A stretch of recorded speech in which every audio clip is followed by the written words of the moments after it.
Perintah eksekusi dari mana? Dari pengadilan. Itu eksekusi harus didahului dengan namanya konstatering, pengukuran. Mana pengukurannya? Mana orang BPN-nya? Mana orang camatnya? Mana orang tidak ada semua.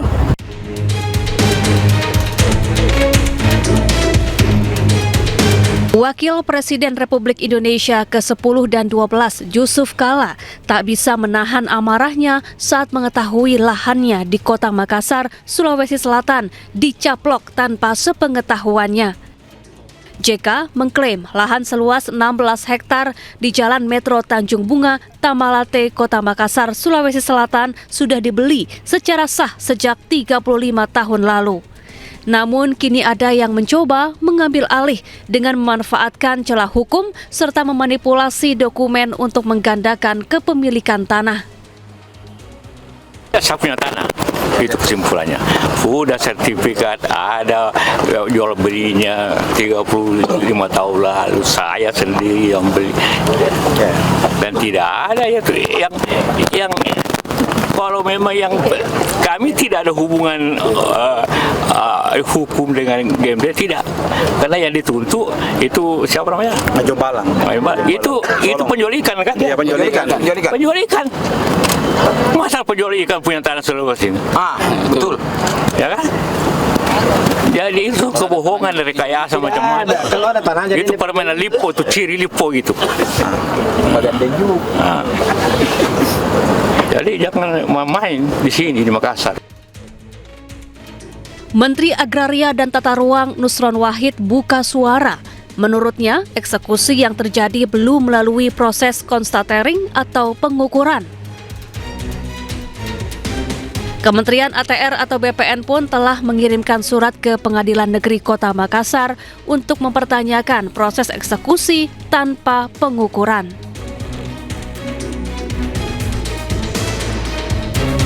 Kasus ini menambah panjang daftar kisruh sengketa lahan yang diduga melibatkan mafia tanah. Sepanjang tahun 2025, Kementerian ATR BPN mencatat ada 3.109 kasus pertanahan di seluruh Indonesia yang berhasil diselesaikan. 140 mafia tanah pun telah diproses hukum.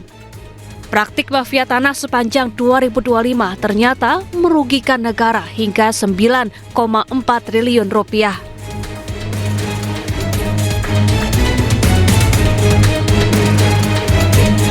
Kementerian ATR BPN juga memetakan modus mafia tanah. Mereka biasanya memalsukan surat kepemilikan tanah secara utuh, mulai dari transaksi jual beli hingga penerbitan. Mafia tanah juga bisa menguasai fisik tanah. Hal ini terjadi biasanya setelah tanah rampasan dijual kepada orang lain. Tak jarang mafia tanah ini bekerja sama dengan oknum petugas untuk merampas tanah. Kemudian mafia tanah mengincar tanah terlantar yang belum bersertifikat untuk dijual.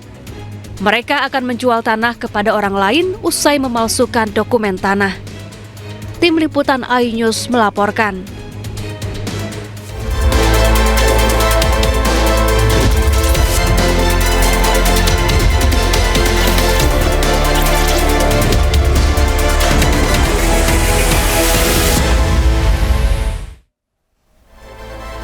Halo, selamat siang pemirsa. Wakil Presiden ke-10 dan 12 Yusuf Kala geram. Aset lahan miliknya di Makassar dicaplok mafia tanah. Sementara itu fenomena perceraian akibat kenaikan status ASN marak terjadi. Selain informasi tadi, kami juga akan hadirkan beragam informasi menarik dan terkini terkait kebijakan hingga kegiatan para pemimpin bangsa. Bersama saya Syafaati Suryo, inilah Pemimpin Rakyat, pemimpin beraksi, rakyat awasi.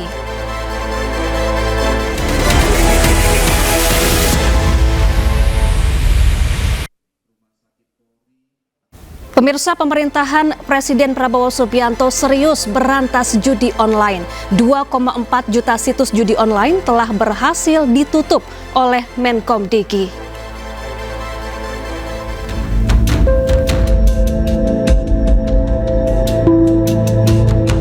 Pemerintah Indonesia terus berperang melawan judi online. Sejak 20 Oktober hingga 2 November 2025, Komdigi telah menutup lebih dari 2,4 juta konten dan situs yang terindikasi judi online, termasuk di berbagai platform seperti Meta, Google, X, Telegram, dan TikTok.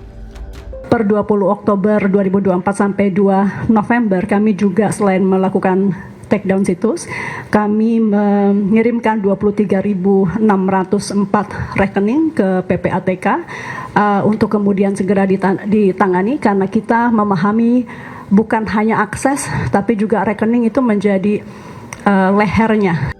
Sementara itu, berdasarkan data PPATK hingga kuartal ketiga tahun 2025, nilai transaksi judi online turun sebanyak 57% dari tahun 2024, yaitu sebesar 359 triliun rupiah. Nilai deposit pemain judi online pun turun hingga hampir 45%. Judi online kian menjadi perhatian setelah PPATK menemukan banyak penerima bansos yang terlibat judi online. Di Jakarta, 5.000 penerima bansos main judi online, sementara jumlah pemain judi online di Jakarta mencapai 602.000. Nilai transaksinya mencapai 3,12 triliun rupiah. Dari Jakarta, Stephen Patinama, Auliansyah Ramadan, iNews melaporkan. Pemirsa, Sekretaris Kabinet Teddy Indrawijaya dan Menteri Ketenagakerjaan Yasir Lee menengok peserta magang nasional. Keduanya berbincang bersama puluhan peserta magang di sebuah pabrik.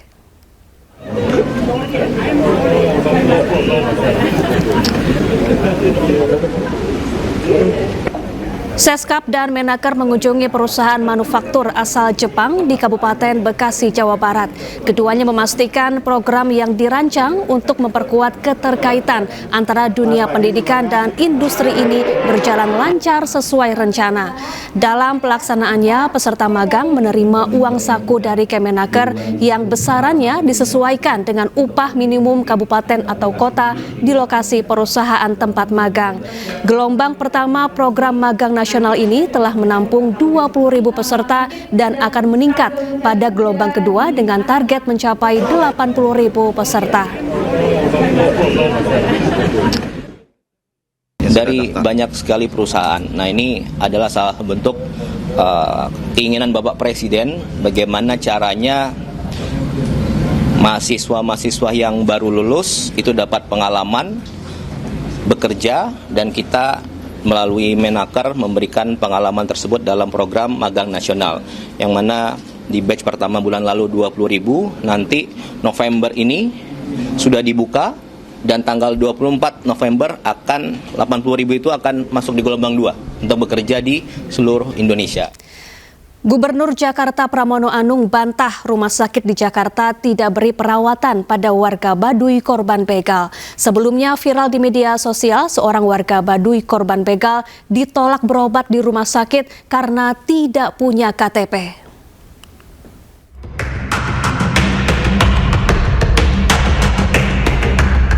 Gubernur Jakarta Pramono Anung bantah kabar rumah sakit di Jakarta menolak beri perawatan kepada Repan, warga Baduy yang menjadi korban pembegalan di kawasan Cempaka Putih, Jakarta Pusat.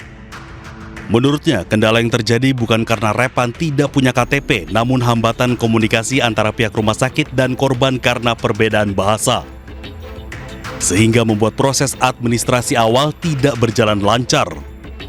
Tidak benar ada penolakan dari rumah sakit. Saya secara khusus sudah memanggil kepala dinas.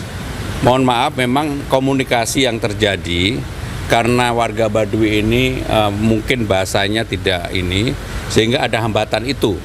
Tetapi yang jelas tidak ada sama sekali larangan untuk rumah sakit. Bahkan kepala dinas kepala dinas Bu Ani sendiri akhirnya turun ke lapangan untuk mengecek itu. Sebelumnya, aksi pembegalan terhadap Repan terjadi Minggu dini hari 2 November lalu. Kala itu korban tengah berjalan kaki di Jalan Pramuka, Cempaka Putih, Jakarta Pusat. Akibat peristiwa tersebut, selain korban mengalami luka, 10 botol madu asli Baduy, ponsel dan uang hasil penjualan sebesar 3 juta rupiah milik korban raib dibawa kabur pembegal. Dari Jakarta, Tim Liputan iNews melaporkan.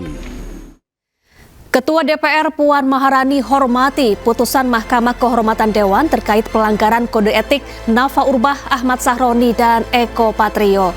Informasinya sesaat lagi, tetaplah di Pemimpin Rakyat.